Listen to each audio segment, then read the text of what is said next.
Yeah,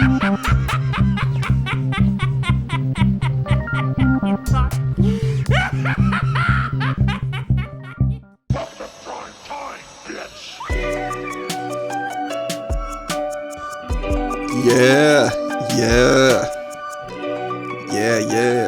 yeah. Oh man, y'all know who this is. It's your boy Walterdoom, and we are back for another episode of Let's Talk About Horror. Yeah, and I am back for another week. And back a little bit sooner than usual. I have to apologize to you guys for last week, or actually this past couple of days, because that last episode was definitely a late episode. That one was supposed to come out literally last weekend, but due to my busy, hectic schedule, I do have a day job. It ended up just coming out that Thursday. But to kind of make up for it and trying to stay on track with everything else, I am bringing out this episode as soon as possible. And yeah, we're just trying to make sure we have some consistency with the show.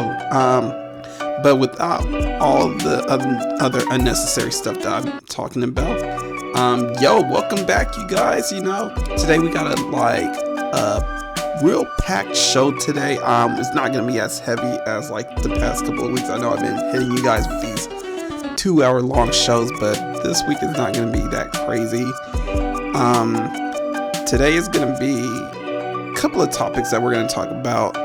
One is gonna be talking about The Haunting of Sharon Tate, and I'm gonna give you guys my feel about that movie. And then what we're gonna talk about after that are the 3 Into the Dark series, and we're gonna rank those series with all the other movies that have came out so far. So alright, so you guys, I'm about to take a quick break. Sit back, relax, get some popcorn if you need to. Right now we're gonna cue in the hand claps and start the show.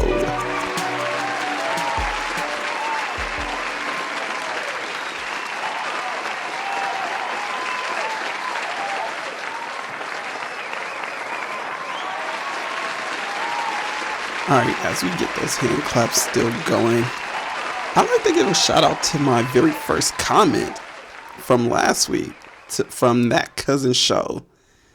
Yeah, they sent me a very, I want to say, constructive comment about my show from last week, about the whole Jason franchise and what have you.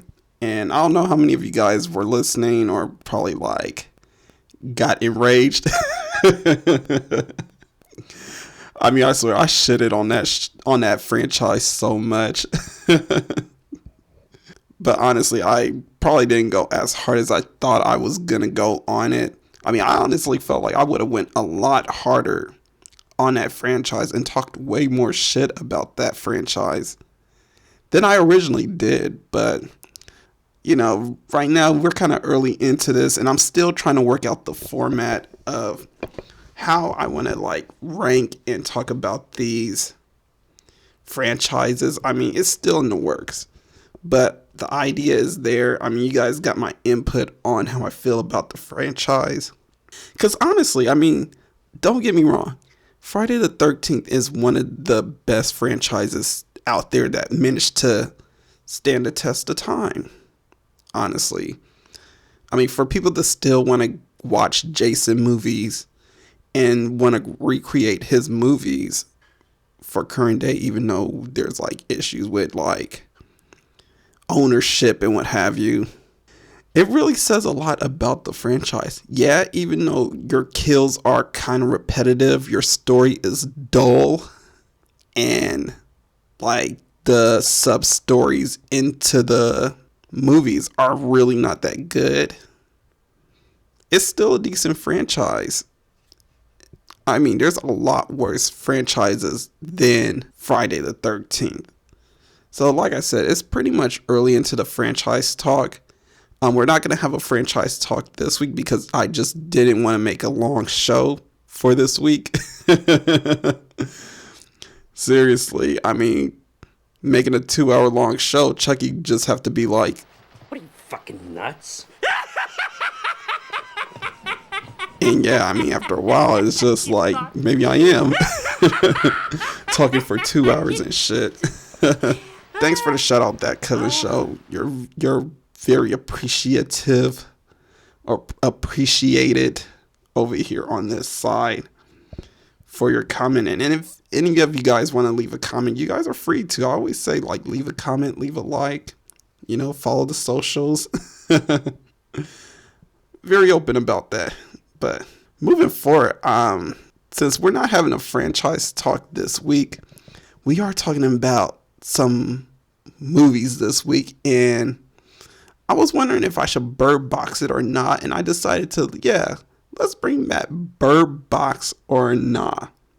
Now, for a lot of you guys that are unfamiliar with this segment, if you guys have seen the movie Bird Box, you guys know that in the movie, Sandra Bullock and her kids, not her kids, in real life, but like the kids in the movie, they're trying to make it to this island where this unforeseeable demon, or this demon you cannot see, whatever, this entity that causes people to commit suicide or mass murder when they actually look at this thing in the open. So in order to get to this place, they have to cover their eyes. So being as that, when you don't need to watch that movie, that's when you bird box it. Meaning as you should not watch it. So if you hear this little sample right here. Listen to me. I'm only going to say this once. Under no circumstance are you allowed to take off your blindfold. Okay, take your blindfolds off. Do not take your blindfolds off. Do not. Yeah, you gotta bird box that shit. If it's a really good movie, you will hear this sample over here. Look at this. Isn't it beautiful? Look. Gary, please don't do this. Show the baby. Show the baby. No, Olivia. You're just so bad. Which means you shouldn't bird box it. Everybody got it? Simple enough? Alright, let's get this show going. So recently, you guys, I watched The Haunting of Sharon Tate. Now, if any of you guys remember when I was talking about the Charles Manson movies that were coming out, you guys know there's like 3 of them that are coming out this year. We have this movie, The Haunting of Sharon Tate. We have Charlie Says. And we have Once Upon a Time in Hollywood, which is out right now in theaters. 2 of the 3 movies are officially out and released, and you're able to access them. Charlie Says, I don't know what's going on with that movie, to be honest. I mean, it's supposed to come out, but it's not really out. I can't find it anywhere. It's kind of frustrating in a way, if you ask me. Sometimes I just wonder, like, okay, I know this movie is not going to be in theaters. No way, no how. And if it is, it's going to be a limited release. I mean, you know those movies that are going to be limited released. They're going to be in theaters for like a week or 2. And then all of a sudden, they're just released on streaming platforms 2 or 3 months later. Right now, we're trying to wait for the Charlie Says movie and see when that comes out. But right now, we do have Once Upon a Time in Hollywood, which I haven't even checked out yet. I haven't really made a day to see it yet. I mean, right now, Scary Stories to Tell in the Dark is out, and I'm hearing great things about it. I mean, it's done well in the box office so far, which is so crazy. But I mean, what do you expect? It's Guillermo del Toro. I mean, he is a really good director. I know he's not directing this film, and he's doing more producing because that's what he's doing these days now. He's doing not that much directing, but more producing, but it's still his production. I mean, just anything he has his hands on, it turns to solid gold. I mean, I bet you he shits gold. Oh man, but less about that, but going back on topic. So I seen The Haunting of Sharon Tate. As you guys know, this movie is starring Hilary Duff, if you guys didn't know. Well, I mean, I did say, as you guys know, but for those of you that didn't know, Hilary Duff is the star of the film. She also was executive producer of this film, even though she didn't produce it herself. The producer is Daniel Ferens, who has had his hands into the Halloween 6 movie and Amityville Murders. And he is a producer for this film, along with two other co-producers, and Lucas Jarrett, who did Dear Dictator. He produced that, and Eric Brenner, who had his hands in an episode of Snowfall and Bronx Bull. Now, Hilary Duff, she executive produced this film, and she also starred in this film as Sharon Tate herself. My thoughts, before I get into my thoughts, actually, because I am kind of jumping the gun a bit, let's talk about the premise of this movie. So the premise of this movie is supposed to deal with, the movie circulates around Sharon Tate's premonition. Now, if you guys didn't know, and I forget the exact date, I believe it's like 64 or 66 when she had this premonition, apparently.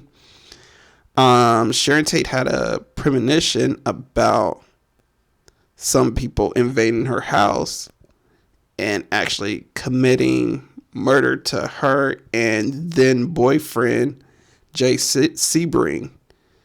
She really couldn't tell who was being murdered, but it was a whole idea that she had a premonition and that she actually saw her death a few years before it actually happened. Now, this movie is kind of circulating around that notion, but as well as, what if Sharon Tate actually took what she saw in her premonition, took it serious, and actually used it to her advantage? Kind of a spoiler alert, but I mean, hey, whatever. You guys should know by now there's spoiler alerts in this show, so let's not get offended by this. I mean, by the time I'm done talking about this, you guys will really probably get the idea of whether you want to watch this movie or not. But anyway, moving on. So, we're pretty much taken to the story of when Sharon Tate finally moves into her home on 150 Cielo Drive in the Hollywood Hills. Of course, husband Roman Polanski, he's not there to move in with her, but she's being helped by her friends, Jay Sebring, Woj Frykowski. I really cannot pronounce that guy's name, so forgive me if I'm fucking up names right now. He is played by Powell Sisjada. Oh my god. It's such a fuck up on names right now. Yeah, but with him, also with his girlfriend, who is doppelganger of Billy Lord, I feel like, Lydia Hurst, who is playing Abigail Folger, and Ryan Cargill, who plays Stephen Parent, who is the caregiver of the home. So in this story, we see Sharon kind of like moving into her home. She's being invaded by like her friends and all that. They kind of like made decisions on how the house should look and pretty much her nursery should look and all that. While they're all together playing games and what have you, they get visited by a mysterious person who is, of course, to be assumed to be Charles Manson. And what ends up happening is that throughout like the film, Sharon is having continuous premonition, or should I say dreams or nightmares, about the murder of her and her friends and her baby from this mysterious person, which we all know is Charles Manson. I would say the biggest takeaway after the movie, I mean, in a third of the movie, we see the actual brutal murders of Sharon Tate and all her friends and her baby and everything like that. But that gets treated as a dream in the movie. And then in the end of the movie, we are treated to this alternate universe where Sharon Tate and all her friends, they all end up fighting back and end up surviving the whole ordeal. Now, this is where things gets a little murky. Now, the ending of this film, take it as you will. You could either see it as like them living in an alternate universe, or you could see them as like ghosts, believing that they survived, but they didn't survive and they're actually dead, and they're actually viewing their own dead bodies as they're taking a walk into the great beyond of wherever the hell our souls go after we die. Yeah. How about that for spirituality? Now, here are my thoughts. This movie was utter shit. Oh man, I mean, let's just like call it what it is. I mean, what the fuck were we watching? What the fuck was I watching throughout that whole damn movie? I'm really wondering, like, what was this? Okay, let's start off with this. I mean, let's talk about the fucked up premise and storyline. I mean, what did this movie really wanted to accomplish with itself? What was its aim to do? Because I get the whole narrative that they wanted to drive a whole alternate universe, but reading about this movie, I should say, I felt like we were going to get like a retelling of what happened with Sharon Tate during that night when her and all her friends got murdered, and it was going to be treated as if it was like a fictionalized but loosely based true event, right? But we get this movie which takes like a total drastic 360 turn, and I'm just wondering, like, when did this happen? I'm just wondering, like, when did this happen? Now, if anybody is actually familiar with the whole Sharon Tate story, there is a rumor or a urban legend. I don't know. I'm seeing conflicted reports about this, but it has been kind of suspected that Sharon Tate was in an interview with someone, and she kind of mentioned the whole premonition idea or story about how she saw her own death. Like I said before, it's like treated as like almost a myth in a way. I mean, I for one kind of believe it's true just because of like the details given to it, but her sister came out when this movie was coming out and kind of like debunked or defunct everything and was just saying like it's not true. And she also brought in like friends that she personally know that Sharon knew and said like this wasn't true at all. Now that's why I said like it's a little bit conflicting, because I don't know who's capping or who's lying in this whole situation. I mean, it does beg to wonder, like, who is actually telling the truth out there? Whose side should we believe? I mean, I believe that there was a premonition involved, and maybe she didn't mention to everybody because this was kind of like a crazy thing that she thought of.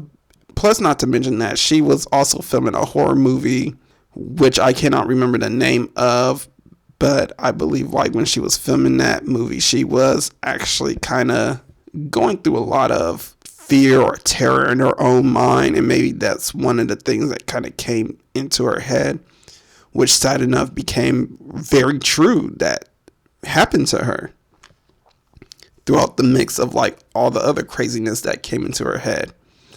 But back to the movie. I don't know what this movie was trying to accomplish. I don't know what it was trying to be. I don't know whether we were trying to get a alternate universe of the butterfly effect. A reimagining of the butterfly effect with Hilary Duff starring in it. But I just could not feel the story. But speaking of Hilary Duff, that's problem number 2. Again, don't get me wrong. I mean, I love me some Hilary Duff. I mean, I fucked with Lizzie McGuire when I was a kid. Who didn't fuck with Lizzie McGuire, man? I mean, to me, she was always hot. I mean, I wouldn't put her on the top tier of, like, you know, horror vixens, but, you know, she's always hot. Just saying. But beyond her being like all that, I mean, her acting, I'd rather just see her be Lizzie McGuire. Maybe make a adult version of Lizzie McGuire. You know, Lizzie McGuire in adult years. You know what I'm saying? Or bring her back on Gossip Girl when she was kissing that one girl. I'm just saying. You know, I'm not just trying to, like, you know, perv out on Lizzie McGuire or anything like that. Or Hilary Duff, I should say. I mean, she got kids now and I believe a husband. But the main point I'm trying to get to is that the more I look at Hilary Duff every time, the more I think Lizzie McGuire. And the thing about Hilary Duff, her voice is very distinctive. Has anybody else noticed how distinctive her voice is? I mean, there's no way this woman could kind of pull off a different role to me without using her voice. And this movie proved that so. Because she tried to pull some kind of accent into the movie, and I was just like, child, what are you doing? I'm just saying, bro, like, I could not get past the fact that she was trying to make a voice that I just felt like she shouldn't have been making a voice in this whole entire movie. It seemed like she was trying to pull off this whole, I guess, Hollywood starlet who just made it big time. And you know how, like, some people back in the days, I mean, we used to see this in movies all the time when, you know, the starlet is poor. She talks like regular folks, like, hey, Johnny, you know, what, you know, kind of stuff like that. You know, they talk like that. But then once they hit big time, they're like, oh, Robert, how divine of you to, you know, they talk like in voices like that. And I just noticed that she was kind of like doing those type of voices. Was it very appealing or rewarded? Hell fucking no. It was not in any type of way. And I was just really baffled by why she chose to do her voice in that way too. I mean, it's no knock on Hilary Duff's acting chops or anything like that, because there's roles that she's good at. Like I said, Lizzie McGuire, the Gossip Girl episode. Oh, man. If I could find that Gossip Girl episode, I'll probably put that on rewind all day. I'm capping. But yeah, there's just certain roles I just feel like she's good at, and there's certain roles that she just shouldn't take. Now, it kind of made sense to me why she took this role. I mean, when you're executive producing a movie that you personally want to see as a success, you will put your name in the hat to be drawn and to be made into that role. I mean, executive producer, I mean, she could do pretty much whatever the fuck she wanted. I mean, she could even be the person playing in the background, doing some shit. I don't know. Yeah, to me, I mean, as her as the lead role of Sharon Tate, it wasn't believable enough. I mean, I don't think I would have. Well, if I was her, I wouldn't have used herself as the leading role. I mean, I get it, but then again,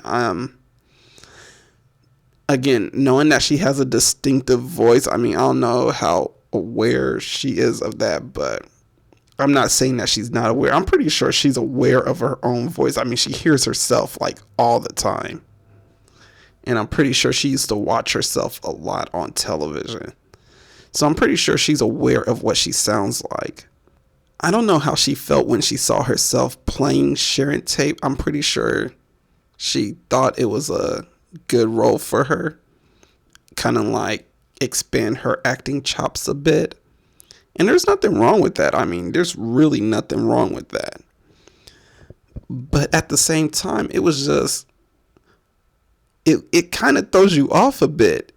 And I was really thrown off, and I couldn't really get past the fact that it was Lizzie McGuire trying to play a role that was like really too much for her to handle. Now, Hilary Duff, please don't be gunning for me.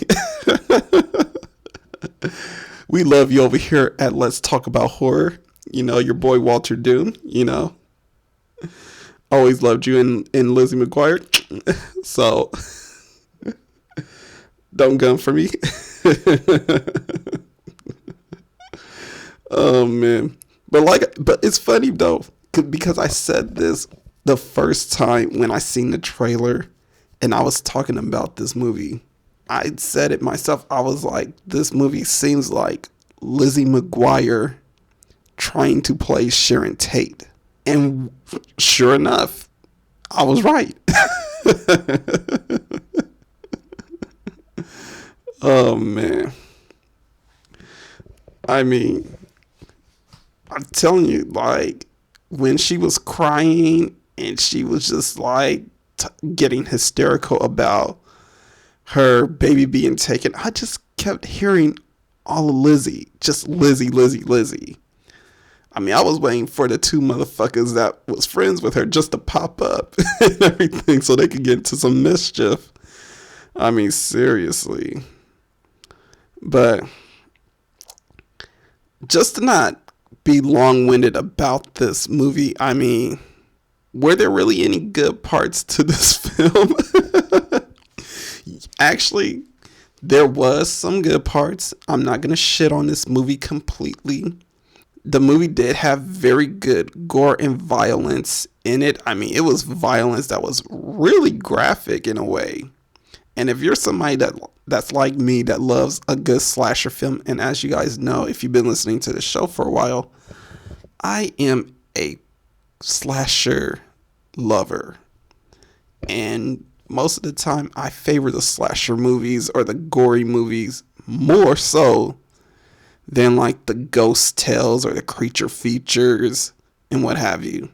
So this movie, it really did have something that I really did like, was the gore and violence. The violence was very graphic, and it does get kind of heart-wrenching to see the actual act being displayed in a movie. Now, sad enough, it had to be displayed in a very clunky movie that didn't know what it was going to be, because in a way, I mean, and this is what I felt sometimes, like, it's supposed to be like I don't know if it's supposed to be a psychological horror though, because what it felt like to me was like it was being treated almost like a ghost story, just based on the name The Haunting.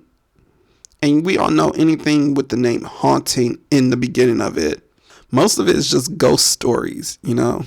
So to hear this movie is called Haunting of Sharon Tate, I wasn't really ready for like the whole Marilyn Manson. I'm not Marilyn Manson. What the fuck am I talking about? Marilyn Manson. Yeah. How interesting would have that been to throw in this kind of fucked up movie? Marilyn Manson haunting Sharon Tate. I mean, she gets haunted by a fucking radio. Because remember in the movie, if you guys seen it, remember in the movie that she was being left like tapes from Charlie, and it was his little song going, "Ready girls, ready pretty girls," and, you know, all that. What if that got replaced by the beautiful people, the beautiful people, the beautiful people, the beautiful people? And just seeing Hilary Duff's face looking all collagened out and shit. Like, oh my god, what the fuck is this? Here's another thing. I don't think Hilary Duff really dropped any F-bombs. I don't remember her dropping any F-bombs or anything like that. Does she not cuss or anything? I'm just wondering. I mean, it was really kind of cringy to hear her say ass. I don't know. Maybe it's just me because I'm used to seeing her being Disneyed out. And I guess in a way she's still kind of Disneyed out, even though she's been in things that wasn't really Disney friendly. But yeah, I'm just wondering, like, did she really drop any F-bombs in this one? I don't remember that. I don't know. I'm going to have to look at it. Sadly enough, I'm going to have to torture myself again.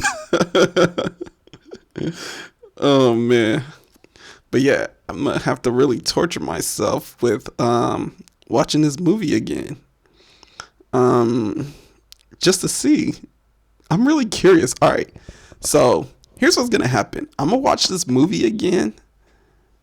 And in the next podcast, I'm going to mention whether or not Hilary Duff says any F-bombs. And I'm going to count how many times she actually drops the word fuck in a movie.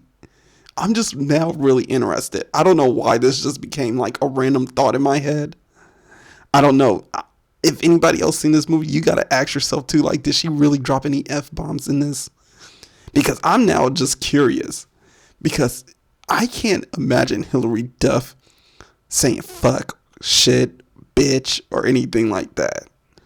You know, I just see her like, if she calls anybody like a bitch, she'll probably change it to like gingerbread or something. Like, stop acting like a gingerbread right now. Like, I don't know why I see that right now.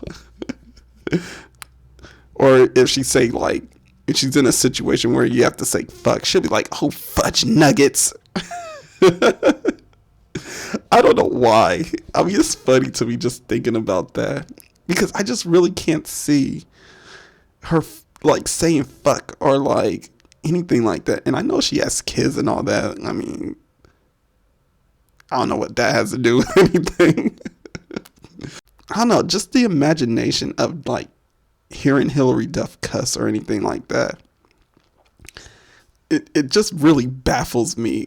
And it just kind of makes me laugh a little bit now. I'm pretty sure, I mean, if she heard this shit. Oh man, well, she has some choice words for your boy. Oh man, I'm pretty sure she'll call me all types of bitches and fuck boys and all that. And you know what? That shit will be hilarious to me, and I will definitely post it just to gain some clout. Just saying. It'll be like, the headlines will read, yeah, low budget YouTube aspirer got cussed out by Hollywood B-lister. Oh my god, I need to stop while I'm ahead. Because that's just too much shit talking. Like I said before, I love Hilary Duff, but man, this was just not the role for her. But the crazy thing about it, this movie has won 3 awards, but sad enough, the 3 awards I'm getting tongue tied right now. Oh man. But the 3 awards that this movie has won all came from the same film festival. So how much of a winner is this movie really? I mean, the movie won for Best Actress, Best Director, and Best Horror Movie. Now that drives the curiosity. Who the fuck else were they going up against? Because I just cannot imagine a world where there were movies worse than this one. I'm just saying. Not to really just like shoot on the movie, but there were movies worse than this one? Who the fuck was it? I want to see. I'm curious now. Oh, man. But right now, we're going to jump to the verdict. I mean, you guys pretty much know what the verdict is. But here's the verdict. Listen to me. I'm only going to say this once. Under no circumstance Are you allowed to take off your blindfold? Yes, you guys should definitely bird box that shit as much as possible. It's definitely not worth your time watching. If you guys want a healthy alternative, I would definitely suggest Once Upon a Time in Hollywood. I haven't seen that shit yet, but it couldn't be no worse than this one. I mean, if anything, the crazy thing about it, I would think like Quentin Tarantino would have did the violent scenes where we actually see the massacre happening. I see that as more of a Tarantino thing. The way it was shot and stylized and brutally, acted out. I mean, that was one thing that was really like exciting, was that whole little scene right there. That sparked some excitement, but not excitement as like, oh yeah, they're finally getting killed, but it was just like something is happening. Something tangible is happening. But anyway, we're going to go ahead and take a quick break, you guys. And when we come back, we're going to start ranking off these Into the Dark series movies. All right, so be right back. Red rum. Red rum. Red rum. Red rum. Red rum. Red rum. And we are back, bitches. All right, let me stop because that's not cool.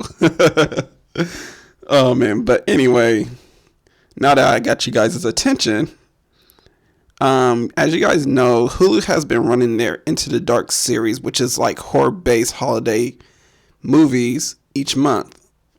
So we started off with Halloween. Right now we're in August, which I believe, and it's supposed to be the first day of school for kids.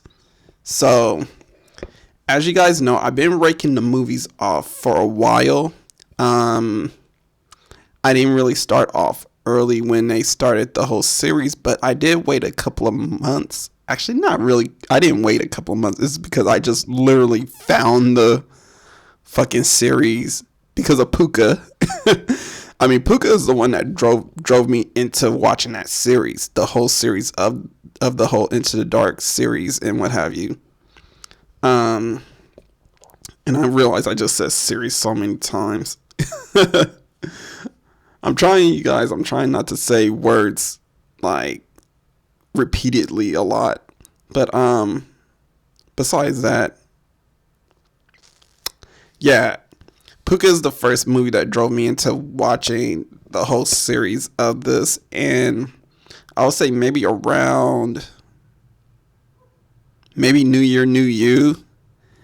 Or, yeah, actually, New Year, New You is what made me want to start ranking these and just kind of like giving you guys my input about what I feel about the series. What movies were good, which ones were not, which ones was total shit.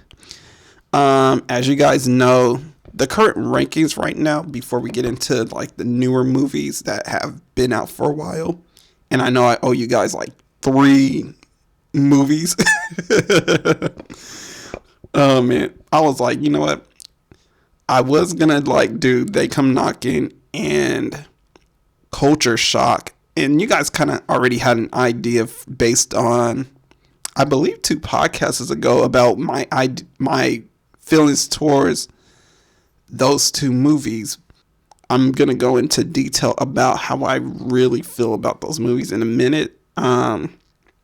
School Spirit, oh my god, you guys are really gonna be in for a treat with this one. Because I have a lot to say about that movie. With no spoilers. Well, no spoilers. No spoilers about what I'm going to say. But anyway, we're going to talk about the current rankings at the moment. So at first we have The Body with 4 points. Puka with 4. Treehouse has 4.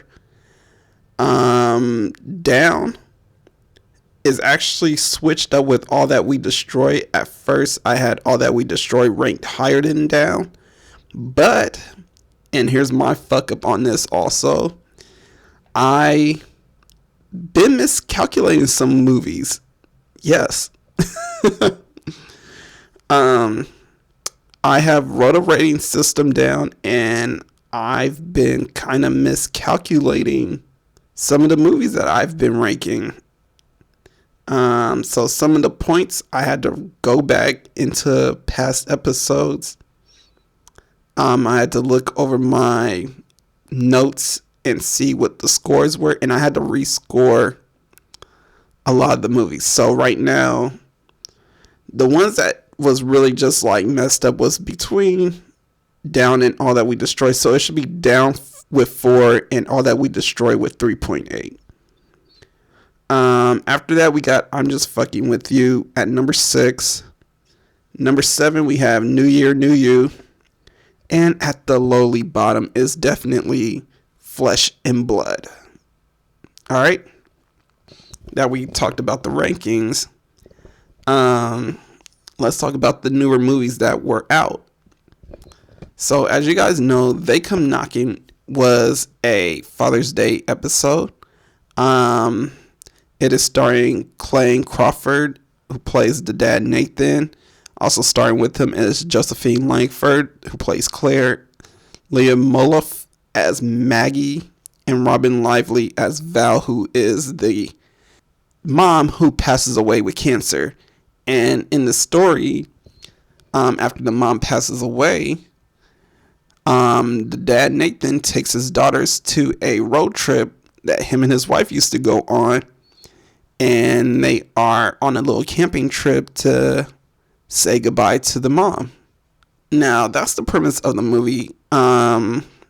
What happens in this movie is that on this trip while they're camping, they get visited by these mysterious figures or creatures. I don't know what the fuck we should call them at the moment. But they are kids who are haunting them.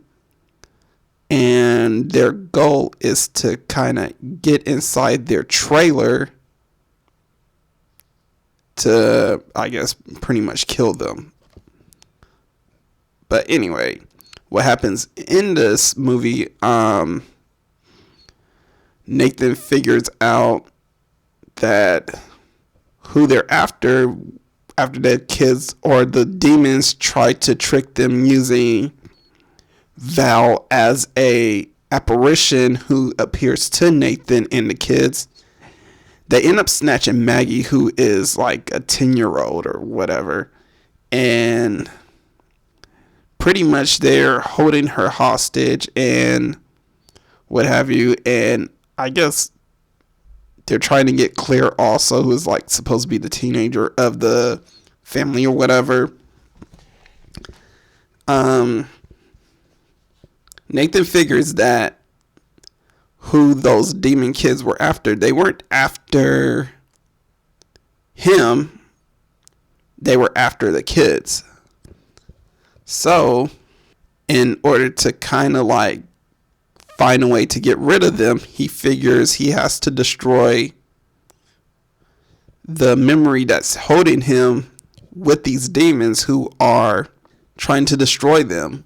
So, with the mom, her remains, because she got cremated, her remains were put in a wine bottle. And what Nathan did was empty out the wine bottle, and it pretty much destroyed the demons or made the demons go away. Now, let me give you guys my thoughts about this movie. I didn't like this movie at first. I mean, I'll be honest. I'll be brutally honest. I did not like this movie at first at all. When I first saw it, I was just like, this movie is boring. What is this shit? I mean, it was really just like, I didn't care about the story at all. The story was basic to me. The acting was not really all that great. I mean, but honestly speaking, in most of the Into the Dark series, the acting hasn't really been on par anyway. Just to be honest. I mean, unless you're like Aurora Perrineau and all that we destroyed, I mean, then, I mean, that's a different story. But yeah, in most of the Into the Dark series, the acting hasn't really been that great. It's been decent. I'm not going to say it's been bad. It's been decent. Unless we're going to the body with that one character. I can't remember his name, but he kept name dropping his name all the fucking time. And his acting was just really atrocious most of the time. I didn't care for the acting all that much. And then the demon kids. I didn't care for them at first. The thing that I did like about this movie was that it did kind of go into the realm of horror. It really stuck more on the horror base of things. And it was kind of making things a little bit more scary than most of the other Into the Dark series haven't really been doing. I feel like this really did jump into the whole thought of like horror of how it should be, you know, especially dealing with like a ghost story. And I'm trying to remember if there were any other ghost stories. I mean, I guess another ghost story would be Puka, which is technically supposed to be a ghost story, but yeah, there hasn't been any real ghost stories like this movie. At least not on the top of my head right now. So it was definitely a very interesting story to see that they really did try and jump more into the horror element instead of more the psychological element where Puka did kind of really go into. Which I felt like with Puka, that movie was very good because of that psychological element, you know? Would it have worked for this movie? Probably not. Recently, since I was like trying to figure out a grade for the segment of this movie, I'm actually thinking a lot different now. And I would have to say because of the movies that come after this one, kind of really made me change my mind about what I felt about this one and actually made me really watch this one. Now, here's some positives that I could say from this movie as far as the acting goes. The actors actually really did display a wide range of emotions. And the ones that was the widest was Maggie. I really felt like she was the star of the movie. Like, she really showed a wide range of how, as a child actor, by the way, she displayed so much emotions from like being happy and joyful and playful in the restaurant with Nathan to crying and just being very emotional and scared when she seen Val, or when she was actually freed from the demons and she was back with Nathan and Claire. I would have to say, like, I haven't seen too many child actors really display such great range like that. And her range was very good. As far as like the other characters, I mean, their acting was decent. I mean, they really did show like they were around each other like a family. And I feel like maybe those actors, they really hung around each other a lot. So after a while, they kind of like almost felt like a family, you know, kind of like single dad with two daughters. I was about to say three, but with two daughters, it felt like for him. And I just felt like that really did show in this movie. I mean, it's like I said last time. You could tell when actors really did like each other based on the chemistry that you see on screen. Now, that's not necessarily true the whole time, because there are movies that are good with actors, you know, displaying good chemistry with each other, but the actors fucking hated their guts. I really can't remember what movie it was, but it was a very popular movie, and I remember hearing about this when I was a kid. But it was so strange to hear that these actors really hated their guts so much. Or actually, here's one. Fast and Furious franchise. The Rock and Vin Diesel hate their guts. Hate it. No, actually, it's not even Vin Diesel. It's The Rock and Tyrese. The Rock and Tyrese hate each other. Had to correct myself, but yeah, they really did hate each other in this movie. So it's crazy, but you would have never known unless, like, you know, you've seen it in the movie. I mean, you really don't see it in the movie. The only way we knew about it was that when they actually came out and talked about it, you know, and Tyrese started barking about, you know, how the franchise is treating him and how they're just like, you know, babying the Rock and all that and what have you. But it's so crazy. It's crazy to hear about that. But moving on, coming back to the story, well, to the movie. Now the story, like I said, it's a very basic story. I didn't really care for the story at first, but the more I got into this film, watching it again, I actually thought the story was very decent, despite the fact it was a basic story. The thing is that in this story, even though they did it simple, they kept it simple, and that's the main thing, keeping it simple. So the story presented the characters with a problem, which was the mother of the family has died. The family is grieving, and they really don't want to let go. And the problem with that is that because of them not wanting to let go, they have these demons who are being conjured up, and maybe some of the bad stuff around them, like the bad energy, you know, between Nathan and Claire, you get some of those demons kind of circulating around them until they eventually learn how to let go, which was the main idea of the story, was to let go.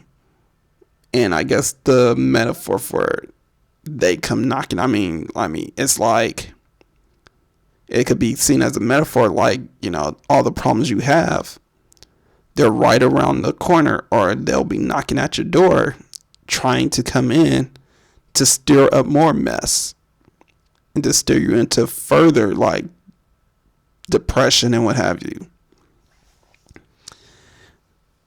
I just really thought that this movie idea, it was decent. It was decent. I had to give it a decent rating for the story, because I really thought it was bad at first, but it wasn't really that bad at all. There are funny moments within the story, like one where Maggie says Nathan's beer smells like Claire. I thought that was funny. Once again, I mean, that little kid has some chops on her, to where, like, it was just nice to see a kid kind of like really act and make you really feel sad for them at the same time when, like, the fucked up situations happen. And also for that exposure. Now, I don't know how many of you guys have brothers or sisters, cousins, nieces, nephews that kind of like expose you for anything that you do. You know, having somebody like that say you smell like that and your parent is right there hearing this. I mean, I don't know about you guys, but that's an automatic grounding and ass whooping for me. I'm telling you, like, some of the things I did as a kid, man, got in trouble and got an ass whooping for it, or grounded. So it's funny that in this movie, like, we get treated to this storyline, and it could also be seen as something bad too, because it's like, how does a dad ignore this? You know, you get like Maggie saying, oh, that smells like Claire. You know, I mean, that's just exposure 101 right there. But yeah, that was a funny moment. There are little goofs that happen in the story where, like, in that very moment after Maggie says Claire smells like the beer, you know, Nathan and Claire, they have a one-on-one discussion with each other, and it's more like Nathan kind of explaining his side of things of why they had to take the mom off life support. You get Claire, she's kind of like very emotional about that, and she doesn't want to see her mom die, and we all know, like, you know, that's a very hard thing to go through when a parent is suffering from a disease like cancer or anything else like that. You know, that's a life-threatening disease. Or, you know, dealing with a parent that's just, you know, they get up in age and eventually they pass away. And, you know, some people just don't know how to deal with that. And Claire is no exception to the rule. I mean, she definitely did have a hard time coping with it, and she just felt like everything was Nathan's fault. Now, the thing that's just the really goofy part of this whole situation, which probably should have been left out, and probably could have turned the story into something more darker than what it was her actually getting up, and she walks and she slams the door to the trailer to kind of like get away from Nathan. But at the same time, it's like, while watching this, I'm thinking to myself, why did she just storm the trailer and slam the door? I mean, they're all pretty much going to be sleeping in there. If anything, I mean, she should have been walking off into like the wilderness a bit, you know, to cool off, to, you know, blow some steam off. That would have made more sense than her going into the trailer and slamming the door. That made no sense at all. I mean, seriously, that didn't make sense. But what really didn't make sense to me, which really was like something that really made me angry, kinda, was the antagonist. What the fuck were these motherfuckers? I still can't figure out what they were. I mean, and as you guys kind of notice, I have been kind of switching them up. You know, I don't know whether they're like fucking ghosts. I don't know if they're fucking demons. I don't know if they're fucking zombies. I don't know. I don't know. Aliens. I mean, because they kind of fucking look like aliens a bit. I don't know what the hell they are. I could not figure out what they were. Can anybody tell me what they were? If you've seen this movie before, what the fuck were they? It really threw me off. And that's probably why I didn't really care for this movie at first, because of that fucked up storyline. But at the same time, I'm just like, okay, the other parts of the story is not that bad. I get it. I get the whole situation. That was set up nicely. But everything else was just bad. It really was that bad. And honestly speaking, I mean, even the ending was like shit. I mean, I get like the whole, and I kind of did justify it in a way. But at the same time, there was no real justification for those demons dying, because we are also treated to like people who are missing. Now, it's only safe to assume that because we got a shot of missing people, those missing people were also visited by those demons. To me, it's like, if these demons are connected to Val and her memory and Nathan and the family, why did emptying out her remains destroy those demons? Shit doesn't make sense at all. It really doesn't. That's why it was just like really, really bad. It was really bad. But I mean, beyond that, I mean, the movie is terrifying in every way when those demons came around. I mean, they really did try and make those things terrifying in every way possible. For something that was kind of like made as like a, are you afraid of the dark type shit, you know? But I just feel like they did not establish those demons enough to where they made sense on paper and film on what their motivation was, how they came about, and how to destroy them. 3 things that you need to think about. 3 fucking things.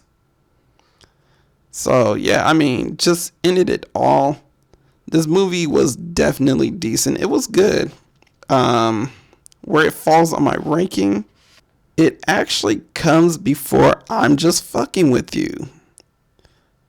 So that was definitely a good ranking in between. So it's fallen into like that 6 seed area, which pushed I'm Just Fucking With You down to 7. So yeah, They Come Knocking is definitely a decent watch. It would put you in a more emotional feel just seeing like the whole family dynamic and how they're interacting with each other and all the troubles that they're going through. I mean, it would kind of probably remind you guys about some of your families out there and dealing with like situation like this, you know, dealing with a loved one passing away and just dealing with what to do with their ashes. Maybe sometimes you might have a loved one who is on life support and they're trying to fight for their life, but you know, sometimes you just don't know whether you should pull the plug on them or just let them keep living, you know. But definitely check it out. If you guys are interested, like I said, it comes at like a 3.8 for me as its finishing score. So that's why it's in that in-between area. But I am going to go ahead and take another break. And when we come back, we are going to talk about culture shock. So like you shouldn't say, according to Scream, I'll be right back. What's your favorite scary movie? Alright, and we are back, people. So now let's get into Culture Shock. Culture Shock is our 4th of July movie, which is starring Martha Higareda as Marisol and Richard Cabral as Santo Cristobal. Oh man, I'm hoping that I am saying those names right for all the Spanish speakers out there. I'm pretty sure some of them are like, "Ay, cabrón, what are you doing?" That's how you announce it. That's how you pronounce it. Oh man, I mean, just it's so funny actually watching this movie too, because before I get into who else is starring in this, well, mainly the crew. This movie actually took me for a loop a bit when I was watching it, and when I first started watching it, I was actually really shocked about how they presented it. They presented it more of a Spanish-speaking movie. I mean, they really did kind of catch you off guard with this one. But before we get into the movie even deeper, this movie is directed by Gigi Saul Guerrero. I have to really step back and repronounce that. Writers is Efron Hernandez, James Benson, and also Guerrero herself. Like I mentioned before, this movie is actually being presented in a Spanish-speaking way. So it's actually being told in 2 languages, Spanish and English. And because it is about a Spanish speaker trying to get into America, they do start the movie off in Spanish. But also what's interesting is that they do also have the credits in Spanish. They start the credits off in Spanish and they end the credits in Spanish, which is really interesting, actually. I mean, I gotta say, this movie was actually a breath of fresh air. A breath of fresh air. I'm sorry, you guys. It's early over here. Some people are still waking up like me. So, yeah. Sorry if I'm a little off right now. But, yeah, it was a breath of fresh air because it was definitely told in a different story, which is like very daring, especially since this movie is about 4th of July and American independence and American patriotism. So the story is circulating around Marisol, which I mentioned is being played by Higuerera, and her journey is to kind of make it to America to find the bastard boyfriend who raped and impregnated her, which is Oscar, who is played by Felipe de Lara, and kind of just confront him about it. Now, she knew he was in America because they were in a coyote trip before, trying to get into America, and the coyote is played by Saul Lopez. So they're trying to make their way, with this guy's help, to get into America. But Marisol doesn't make it into America because after she gets raped by Oscar, I guess she just pretty much gets left by wherever she's left in, and Oscar manages to make his way throughout that journey. We are brought into the story a few months later.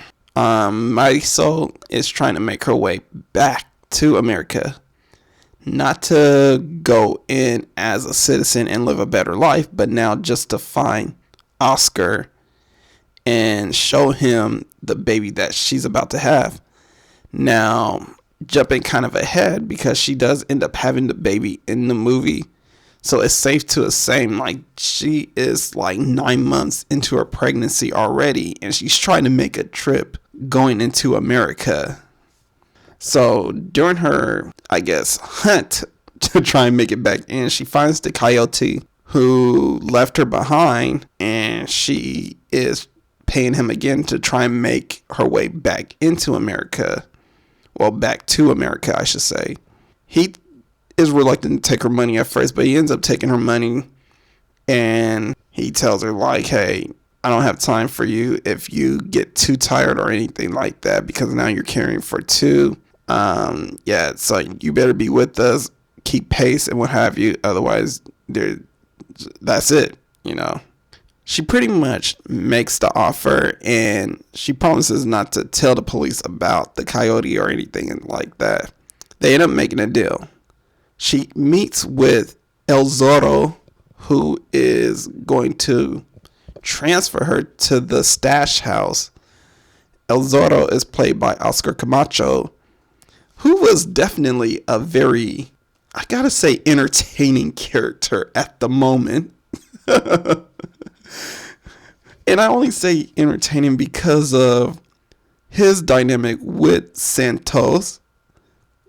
Now, Santos is a known killer in the country, which they don't really mention what country they were in. I'm pretty sure it is Mexico, but they don't mention like what city or part of Mexico they're from. I'm pretty sure it's somewhere close to the border because they didn't really make a long trip. The only one that really made a long trip was Ricky, who was played by Ian Inigo, and he was coming from Guatemala. That was a long ass trip if anybody knows the geography of where Mexico is at and where Guatemala is at. Yeah, that's a long ass trip. But moving forward, she makes a deal with El Zorro, who she pays extra for, and El Zorro, his dynamic with Santos is very funny because you see him kind of talking shit to Santos at first. After he takes Marisol's money, he's like, talks to Santos as if like he's a piece of shit. He's like, hey, cabron, you need to pay too. So, and it's funny because it's like you see him talking shit, but at the same time, you have no idea who Santos is. When they're on the bus heading to the stash house, you see Marisol kind of looking at Santos' tattoos and all that. She's just examining them. El Zorro, he kind of like snaps her out of like looking at the tattoos. He's like, snaps her out of it. Tells her like, hey, if you look too long, you might be a victim.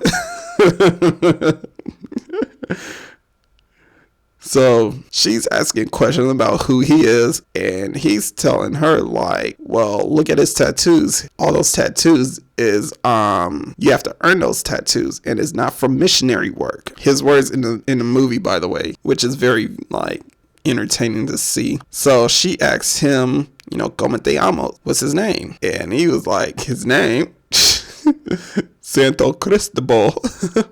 And you just see, as he's like laying back down, you know, you see Santos kind of looking at him, and he's just like, hey, is there anything else you want to add? You get that little tension between them for a moment, like, damn, this is not going to be an easy ride. How fucked up is it going to get with this killer and this motherfucker who's transporting people? So you see El Zorro, he looks at Santos and he just cracks up laughing. I'd gotta say, it was definitely a funny dynamic, but also a very tense moment also, I gotta say. And it's funny when, like, El Zorro kind of, like, drops them off. He's just like, hey, Santo Cristobal, I'm a big fan of yours. Kind of mocking the dude as he walks off. It's like, bruh. Yeah, they're brought into a stash house. They're with the coyote, and they're with this other dude that's kind of like friends with the coyote. I guess the guy that's kind of watching them or is in charge of the stash house. His name is Chian, and he's played by Daniel Edward Mora. They're pretty much like kind of in cahoots with each other, kind of like helping each other out and what have you. And it's funny with Chian also, not with like what happens in the beginning of this movie when they're at the stash house, because Chian eventually gets pretty rapey in the middle of the movie and tries to rape Marisol, who is pretty much the only female at this stash house right now. So, you know, Chian, he's like, hey, female in the house, I'm trying to get my dick like wet, you know, kind of like that kind of way. So yeah, he eventually doesn't get successful with it. I mean, he gets cut by Marisol, which was good. I mean, she was pregnant also, which is weird. Like, you're gonna rape a pregnant woman, but I mean, hey, we live in a sick world in society, so I'm not saying that doesn't exist. I just think it's weird that, you know, he would do that, but I don't know. But yeah, he doesn't get successful with it. He gets cut by Marisol, but she also gets help from Santos, who was not too far behind, because, you know, while she was trying to get this dude Chian off of her, you know, this dude kind of fucked her up a bit. You know, he threw that bitch like crazy. By the way, you know, and they were just in an all-out battle, you know, a pregnant woman and a fucking fat fuck just fighting and what have you. But yeah, Santos eventually, like, you know, broke up the whole thing, kicked Chian's ass, and, you know, he was just all bitter and angry. He's like, hey, fuck her, next time you do that, you know, I won't let it pass. Which, in my thoughts was like, I don't know how you're gonna talk shit to Santos. This dude's a trained killer. Like, this dude kills. He's a contract killer. Like, man, come on. But here's where things gets kind of fucked up also, like, to kind of pause on a moment about telling the story. One thing I did notice about this movie, which I was hoping that they did kind of bring into light a little bit, they did bring in the narcos, the cartel, as we all know them as here in the States. They did bring them into the photo. They kind of brought them in the most awkward way, though, in my opinion. I mean, I feel like they could have brought the cartel in some kind of different way. Maybe a story about them. I don't know. Maybe Santos could have been part of the cartel, but I don't know. They didn't really do that for the movie. But I mean, either way, it was still decent how they brought them in.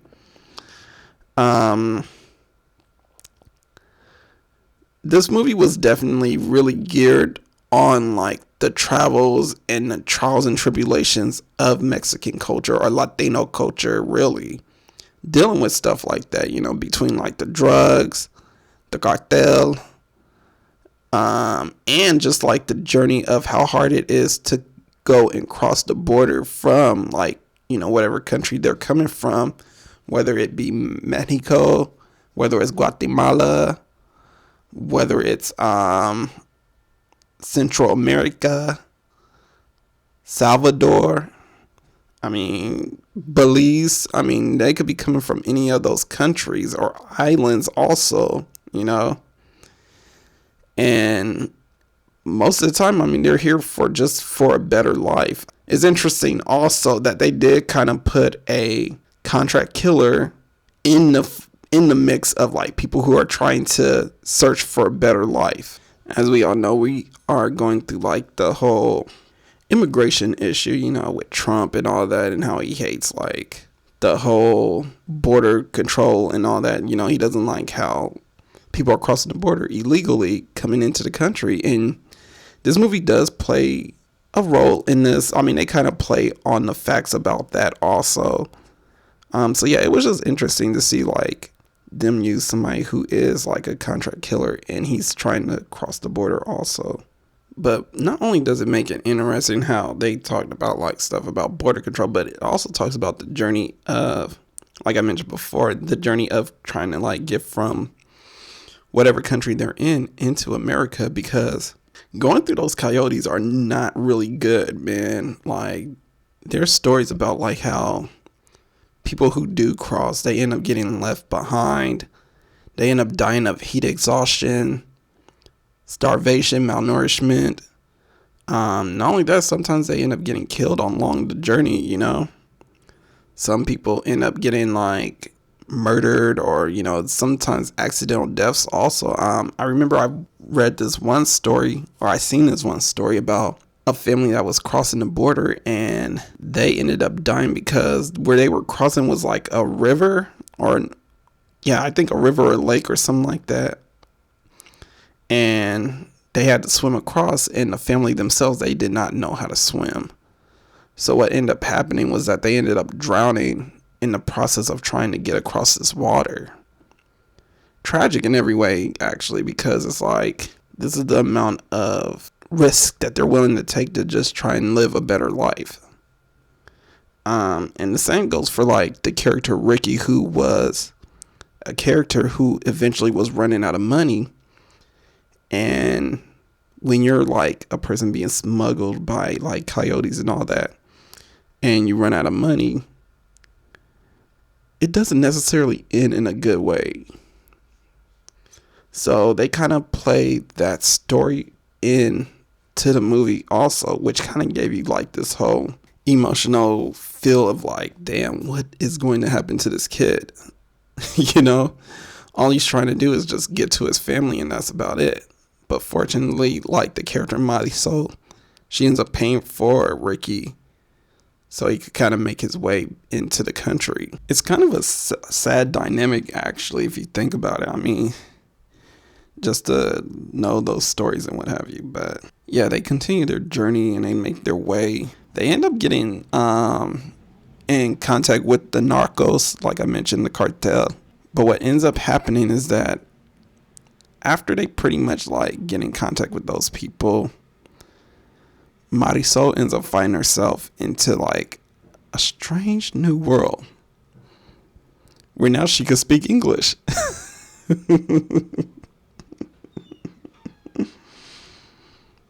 Oh man. Yeah.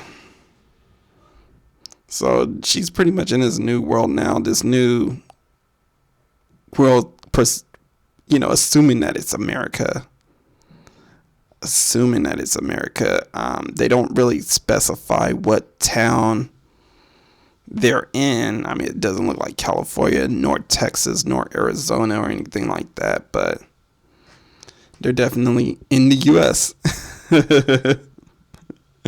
I mean, if you have to ask me, I mean, it looked more suburban than anything, and it looked more like not really a California suburban, but more like an Indiana suburban, you know, like off of The Middle. I don't know if anybody watched that show before, but that's what that whole little town reminded me of. It reminded me of The Middle in a way. So yeah, they're pretty much in a town like that. Just a faux pas America, which ends up being like a virtual reality conjured up by this doctor named George Atwood, who is played by Creed Braddon, and his assistant Thomas, who's played by Sean Ashmore.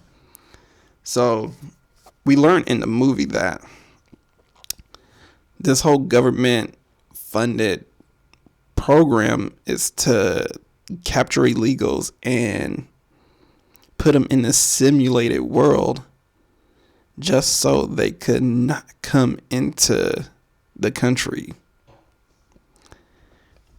Which we learned that is what George's objective is for this whole program.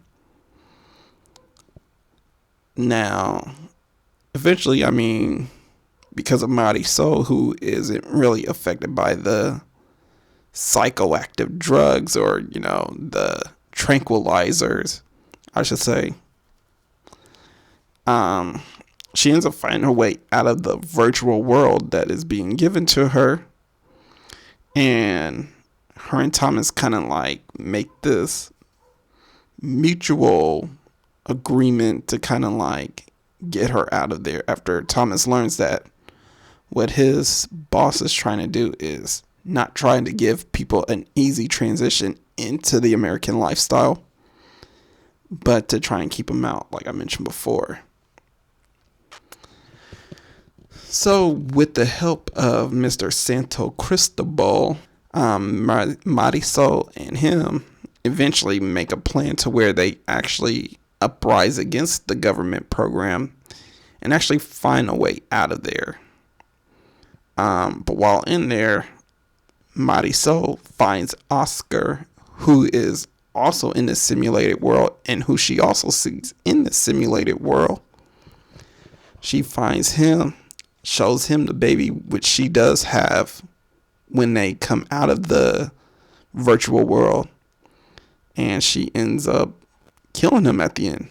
Thomas, he ends up killing his boss.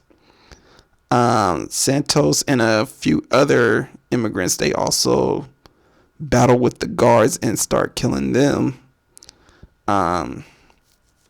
They start making their way out, and they at first was making their way back home. home. Which was funny, but when they saw the fireworks going off, they were like, oh, America's this way.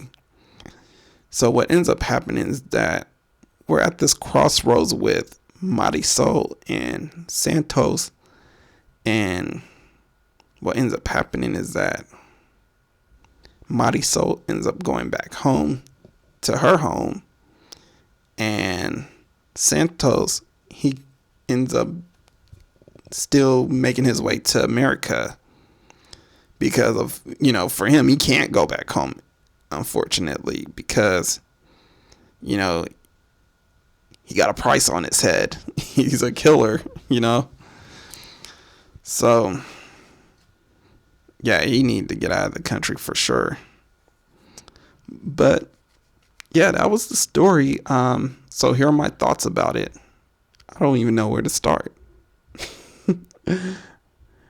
I gotta say, like, as far as like the acting, it was definitely solid acting, solid characters, by the way. Also, they all had their thing that they were trying to get away from or trying to seek out. You know, Marisol was seeking out Oscar and trying to confront him about why he did what he did.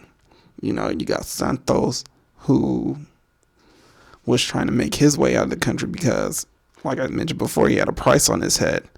Ricky, who ends up dying sadly, which I forgot to mention. That had to been the most heart-wrenching moment to realize, is like that Ricky didn't survive, and he couldn't survive. It was funny because they didn't really like say that he died, but it was kind of hinted towards that, you know. Yeah, Ricky, he was trying to make his way to his parents and trying to get to wherever they were. And it was just interesting to have those dynamics. Like, they all had a goal in mind, and you just wanted to see, like, all of them kind of make their goals, you know, achieve them and what have you, you know.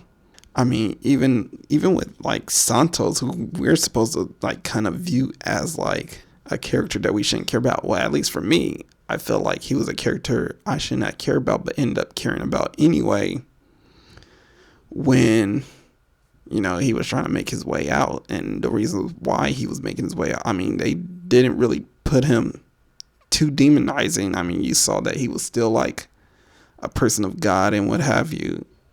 I mean, when he kept praying and what have you. It just really kind of like brought more of a three-dimensional character of him. But what was also interesting is that they also kind of like, when they were in that virtual world, they kind of make him more three-dimensional than he was before. Like they kind of made his character a little more less threatening when he was in the 3D world. And it's interesting to see like a character that could go from demonizing and intimidating to getting that switch to where like now he's not really that demonizing or threatening at all. He's more of like, you know, an everyday person, you know. I mean, you know, like someone you could actually go up and talk to and actually have a conversation with, compared to, you know, you see this guy and you're just like, fuck, I don't want to talk to this guy because I'm a little worried for my life. But yeah, I really thought the acting was definitely done well. The story was actually decent, just for the fact that they brought nightmares on all types of angles. And it was the angles of like, what's worse, the world you're living in or the world you're about to come into? I mean, I'm not going to turn this whole thing into a political event, you know, like I mentioned last week, because we all have different views about immigration and what have you. So I'm trying to stay away from that subject. But they do kind of like point out the nightmare of what it's like to kind of enter a new world. You know, if you're somebody from another country, you're not used to everybody else's customs. I mean, everybody has their own ideas day to day and functions and what have you. And it could be kind of a shock, hence the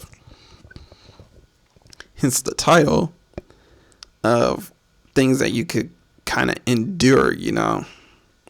And especially when they were in the virtual world, I mean, they had to endure a whole reality of a new language, that they had to give up their own language in order to live in this culture, you know. They had to give up the food that they're used to in exchange for food, even though it was just like virtual lies, because really what they were given was like slops of food fed through like a feeding tube, and it gave them the imagination that they were eating fast and not really just like eating at a normal pace. It was crazy because the first time when I was watching this, I was wondering like, why are they eating the food so fast? Then when eventually like they kind of revealed that they were all being held hostage in this government lab, and that everything that they were enduring was virtual reality, and that they were being fed these feeding tubes. Well, they're being fed this food through feeding tubes that was being transported to them. It really just was like, damn, that makes sense though. You know, they're thinking that they're eating corn, but they're being fed shit. I mean, who knows what they were eating? I mean, it's very disgusting how you think about it. I mean, I was kind of like almost disgusted till I realized it's just a movie, that, you know, the treatment that they were given was just very disgusting and poor. I almost was like, damn, I want to fuck somebody up right now. But at the end, I had to remember it was just a movie. It wasn't real life or anything like that. But stuff like this could be real life in a way. I mean, what if like technology advances and they find ways to kind of like take people from other countries, kidnapped, held hostage in a government lab, and they're being processed, in quotation marks, into this world to be acclimated in and forced to kind of like live a culture that they're not even used to. But moving on, a couple of things that was really off about this movie, because this movie was definitely not perfect in its own right, was definitely for the simple fact that these people were speaking English out of nowhere, and they didn't even know or understand English at all. So it's like, how were they able to communicate in English. And then another thing that was throwing me off is like, how is it that Marisol is the only one in the whole story or movie that is able to actually switch between Spanish and English? That didn't make any sense to me also. And why is she choosing to only speak English throughout that time in that whole virtual world when she could actually speak Spanish that whole entire time? You know, it doesn't make sense at all to me. And I could have like really made this movie graded a lot much lower than that, but it didn't, just for the simple fact that the story was very powerful in its way. The characters actually had a really good solid performance despite the lulls of this movie. Yeah, and also another thing which I almost forgot to mention is Oscar, which is the main point of this movie. So we know that Marisol is actually looking for Oscar in every way possible, but why is Oscar there? You know, I know in this movie they say like they're only keeping him for like a week or so and then they're just getting rid of him. But if we put the timeline with Oscar, who was actually making his way to the States before he just like raped and ditched Marisol back in the border, you know, she leaves like literally, like I mentioned before, 9 months later. So she's about to have a baby anytime. Why is Oscar still there 9 months after? Because I'm pretty sure he got caught, and I'm pretty sure like the coyote and everyone else involved, they're selling people who are going to the border or trying to cross the border to these government people. You know, I mean, it's all a big stage in a way. Maybe even down to the narcos. Those guys are a big stage. But it struck me odd to kind of realize when I was thinking about it. I was like, why is Oscar even there? I mean, it's 9 months after. How long has he been there? You get me? So he had to have been there since they were on the infancy stage of creating this world. And it's crazy because like not only that, they were kind of like erasing their memories, and they were kind of doing like a happy death day kind of scenario where I guess not even dying, but whatever traumatic effect or traumatic event that they're going through, they end up waking up the next day. Everything was just whatever. I mean, especially the scene where Santos, who is becoming aware of what's going on the first time around, he ends up actually killing himself. But he didn't kill himself. He was only pulled out of the simulation because he started becoming more aware. And what ends up probably happening to him, I mean, it probably drugged him up even more to kind of like stop him from, I guess, remembering everything that's happening. Yeah. I mean, the movie is definitely pretty interesting. Like I said, it could have been knocked down even more lower, but for the simple fact that they had all those elements about like the story and life. And the biggest thing I probably had a problem with also, which is the biggest lull of them all, is the ending. Like, in what reality do you see somebody who's making their journey to this country decides to turn back? I don't know. I just thought it was almost like they were pandering to a certain movement or a certain ideology in a way. You know? I mean, that's my thought about it. I mean, that's just my thoughts. I just found it strange at the end that the character who at first wanted to make their way into the country decides, after all the chaos and things that happen, decides to turn their back and go back home and not even worry about the whole narcos or even the coyotes bumping into them. And also it's like, how is she gonna find her way back home? I mean, I guess she found her way back home before also from the first time she got left, but I mean, she's a little bit further than she was before. So, I don't know. I just thought the movie was definitely pandering to a certain ideology for that ending, because I honestly didn't think it was a very good one. They did try to cover it up with some comedy at the end and some kind of somewhat justice, where the news actually kind of busted into the stash house and they were kind of filming the Coyote and Shion, who, again, like I mentioned before, was very hilarious because all he was just doing was saying some random shit most of the time. I mean, seriously, he was just saying some random shit.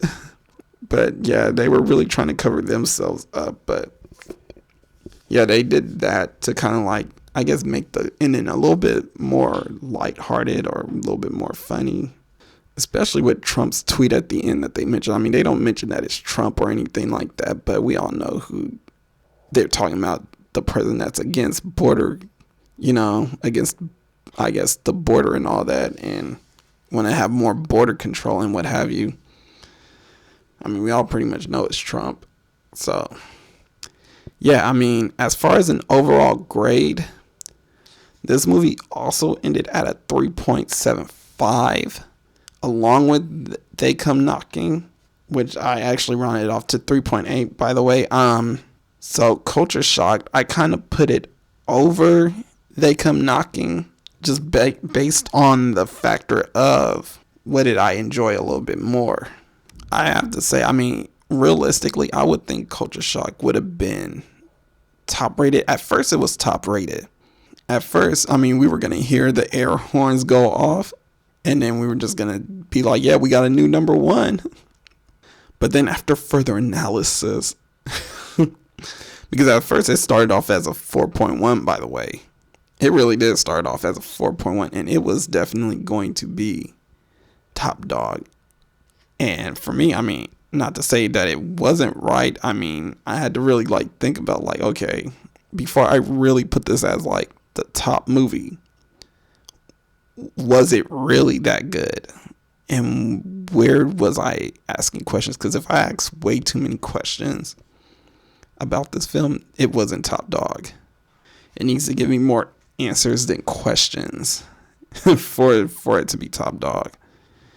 So yeah. But yeah, it definitely is in that 6th spot right now, which brings They Come Knocking at 7, followed by I'm Just Fucking With You afterwards in that 8th spot. The next movie that we're going to talk about now is School Spirit. And yeah, we will be right back. Or I should say I will be right back.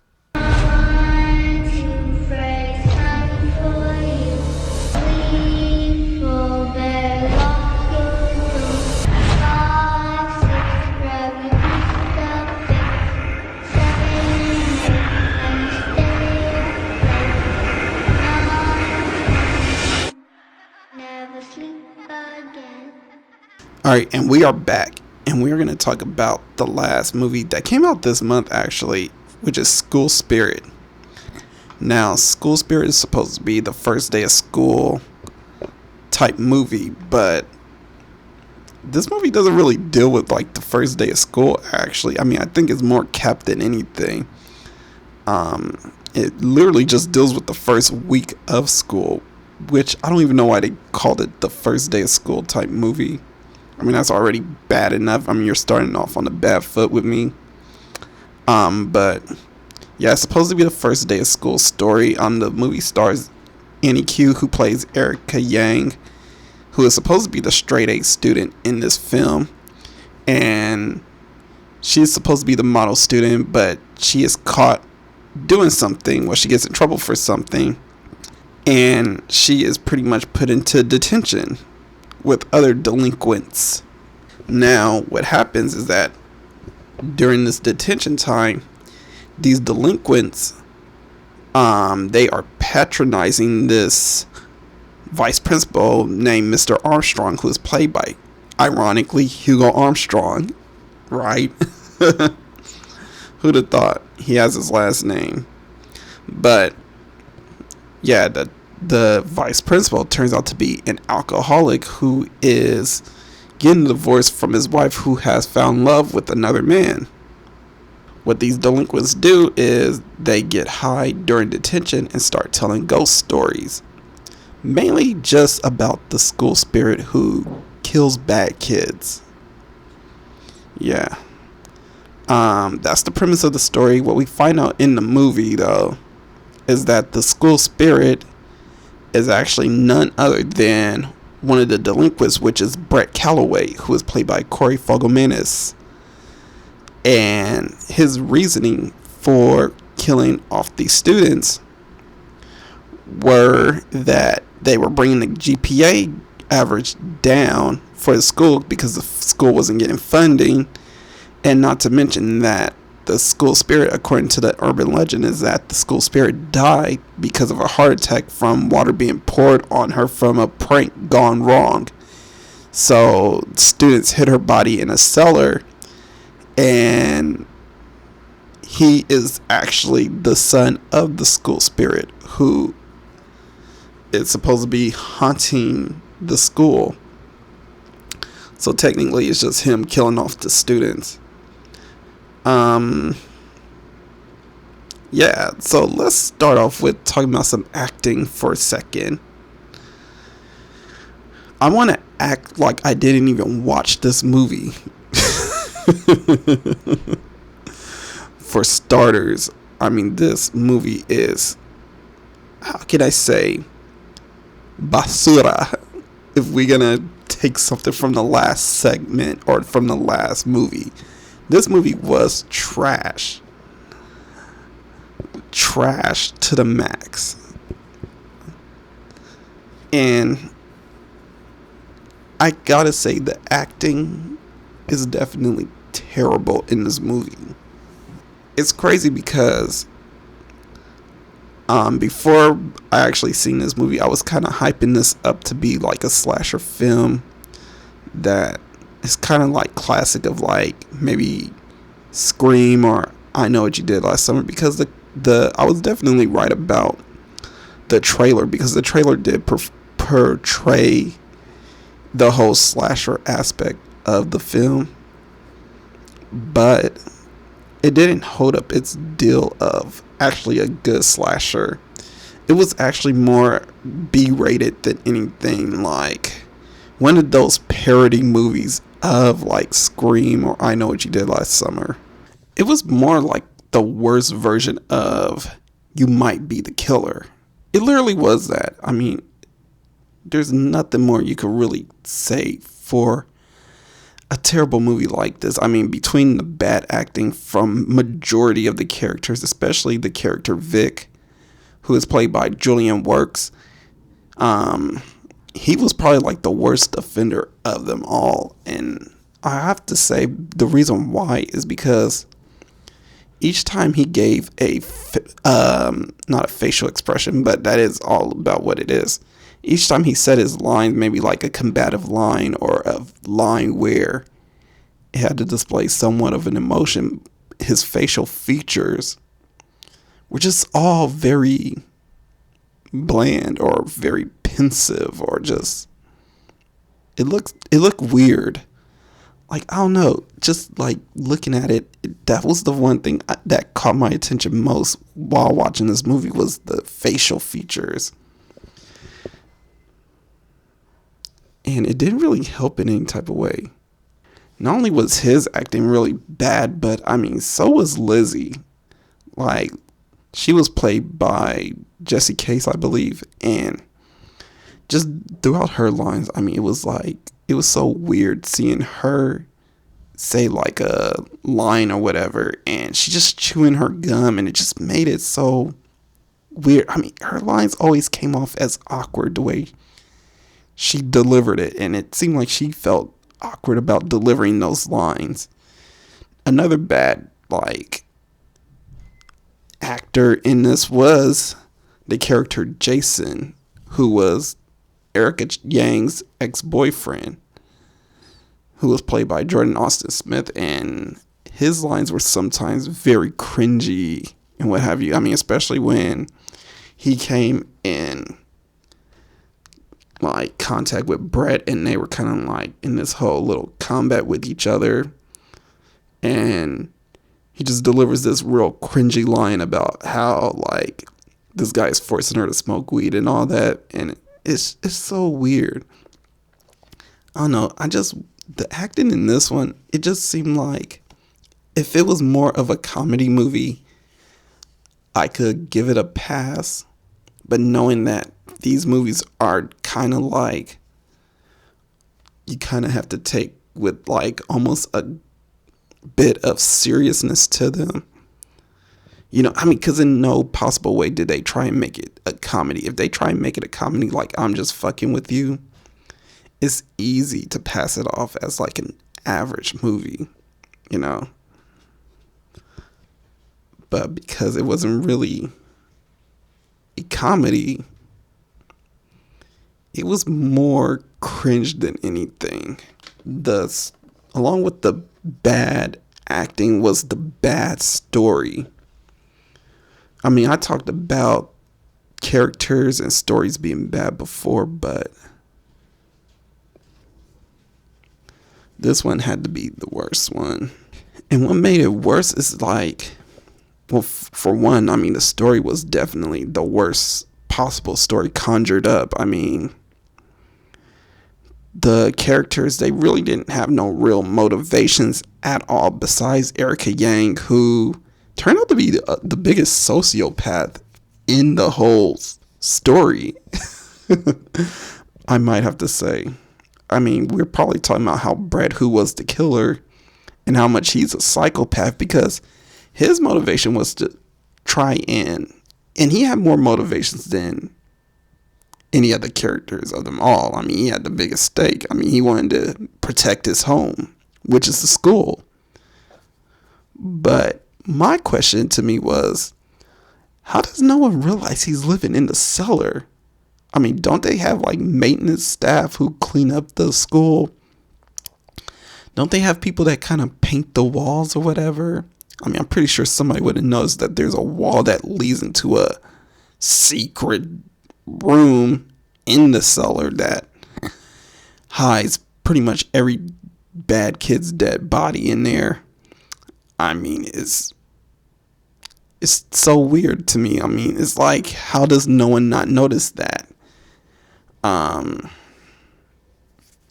Yeah, I'm just wondering, like, how does no one realize he's living in this cellar the whole time?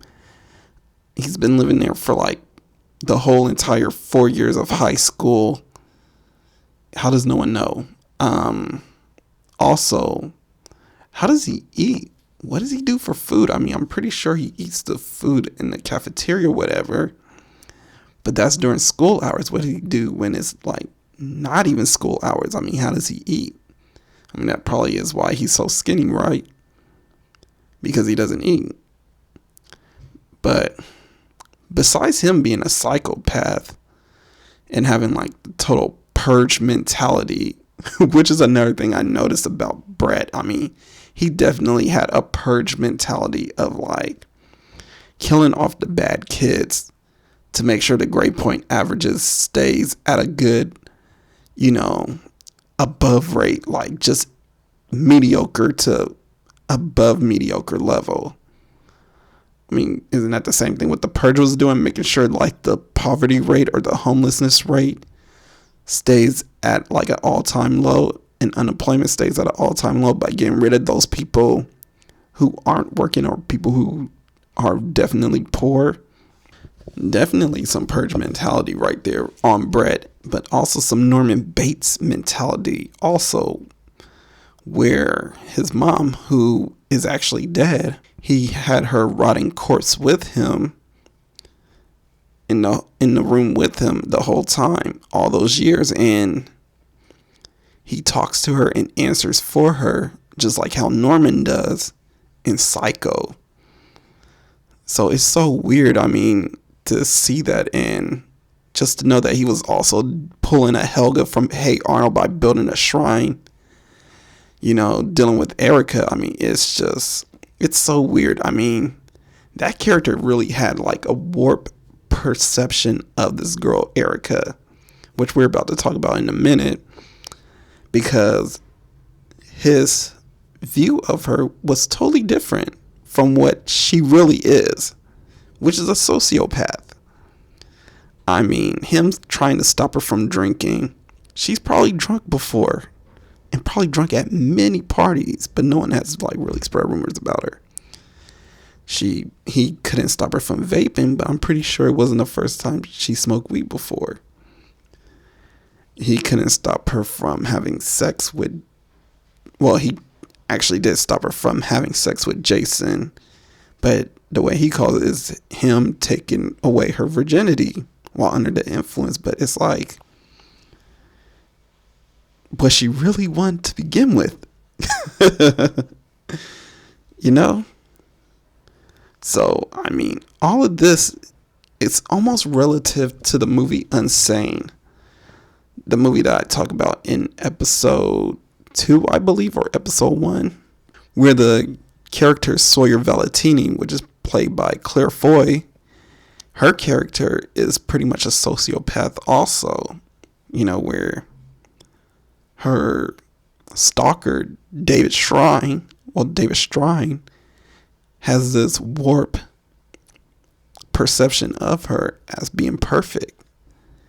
And all he wanted to do was be with her, but because she has this notion, this preconceived notion and this ideology, and yeah, the guy is a stalker. I mean, but at the end of the day, I mean, the guy knew almost everything superficial about her, you know? And he just wanted to try and get to know her. And the same thing with Brett also. But he didn't know Erica like that, you know?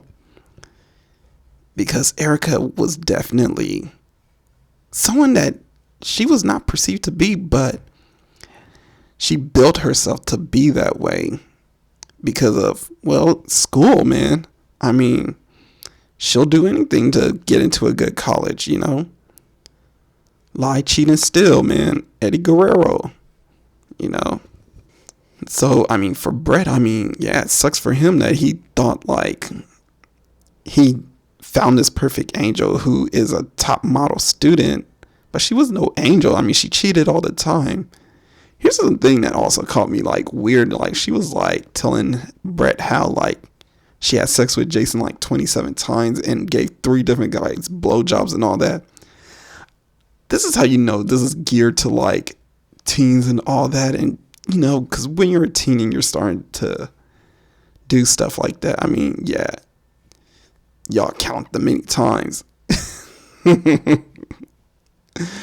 I have never met an adult that has counted the many times they had sex with one person. I mean, they counted the bodies. I mean, sometimes some people fudge their numbers on the bodies that they caught or didn't catch on purpose, but at the end of the day, they're counting bodies. They're not counting times. No one counts times. I don't count times. Oh, man. But yeah, it's just weird for, like, Brett to have this idea about her. And it's true, he didn't know her at all.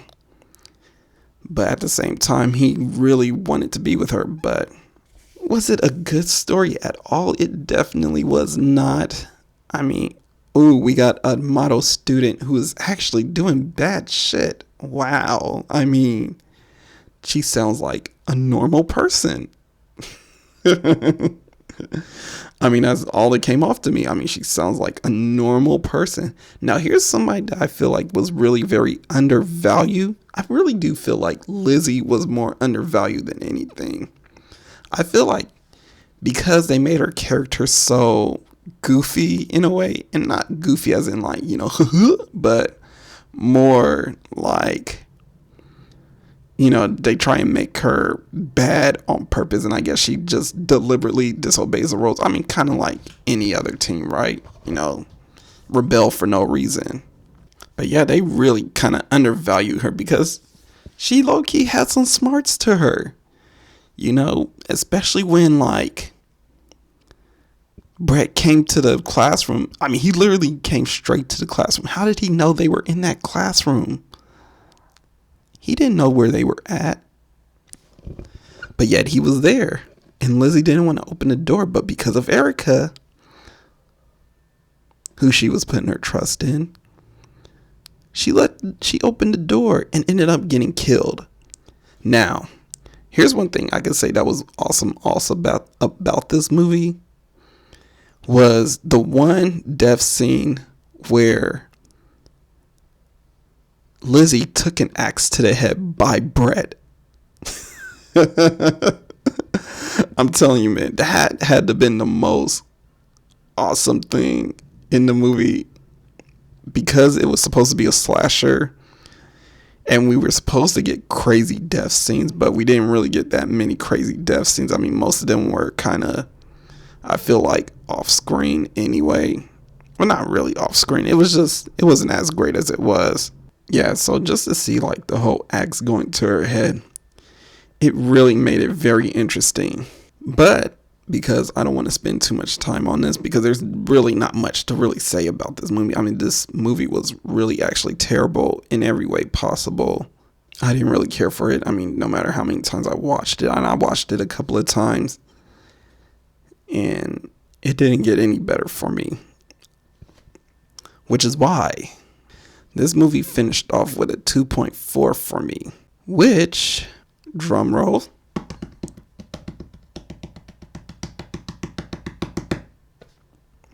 is actually the second to last movie of the horrible movies. Right next to Flesh and Blood. The rankings is now currently this. Last, Flesh and Blood with 2.3. School Spirit with 2.4. New Year, New You with a 3.3. I'm Just Fucking With You, 3.5. You could say it's a three-way tie. You could say 7.65. However you want to take it. They go as order. They'd Come Knocking, Culture Shock, All That We Destroyed. And I mean, you could say it's a four-way tie for first, or you could say it goes down the line as 4, 3, 2, 1, as in this order. Down number 4, Treehouse, Puka at number 2, and The Body Still hanging in at number 1. All right. I mean, this is very interesting so far. I mean, we got one more movie coming up for September. I'm not too sure if they're ending the series at September or if they're going to make another October movie. That should be interesting to see because, I mean, we started off with October. Why not end with October? And that'll pretty much be like the season 4, the Into the Dark series. I mean, are they going to do a season 2? Maybe the next October movie is season 2. Who knows? I mean, this was a very interesting experiment to see them try and do. And I would have to say, I mean, it wasn't a bad experiment at all. But you definitely do get those movies that aren't very good. And yeah, there are some movies that end up being more mediocre than others, but at the same time, you do have your crowning jewels that kind of shine and rise above all of those little fodders in between. But yeah, I'm going to go ahead and take a break, and when we come back, we got the outro for you guys.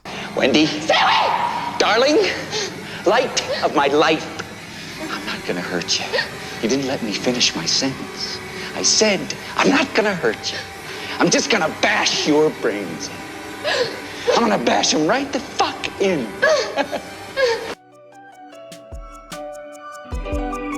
Alright guys, so we are at the end of the show. And as always, we always have our movie of the week and our meme of the week. So we're going to start off with the movie of the week. So the movie of the week you should be checking out is The Girl Next Door. If you guys have not seen this movie before, it is definitely not for the faint at heart. If you are not easily disturbed by seeing some torture happen to a person, definitely check it out. If you are, I mean, good luck. But it is definitely a must-see movie of the week. I mean, just because it's based loosely on a true event that happened in the 1950s, I believe, or the 1960s. I can't remember when it was. But definitely check it out. And for our meme of the week, it's dealing with the haunted house theory and ghost. So I came across this meme with this one guy, and he's kind of like in like a night vision look, and on the meme it says, when you're in a haunted house and you hear something start to lick its lips, you hear in the caption sobbing, please don't eat my ass, spirits. Alright, you guys, well, that is our show for the week. If you guys like what you hear, always leave a like, leave a comment. You guys are always welcome to leave a comment. As long as it's constructive, I will shout you out in the next episode. If you guys want to follow me, you can follow me on my socials. Walterdoom on Instagram, Walterdoom1 on Twitter. And we'll be back next week. So this is Walterdoom signing out for another episode of Let's Talk About Horror. This is America. Don't let them catch you slipping now. Peace.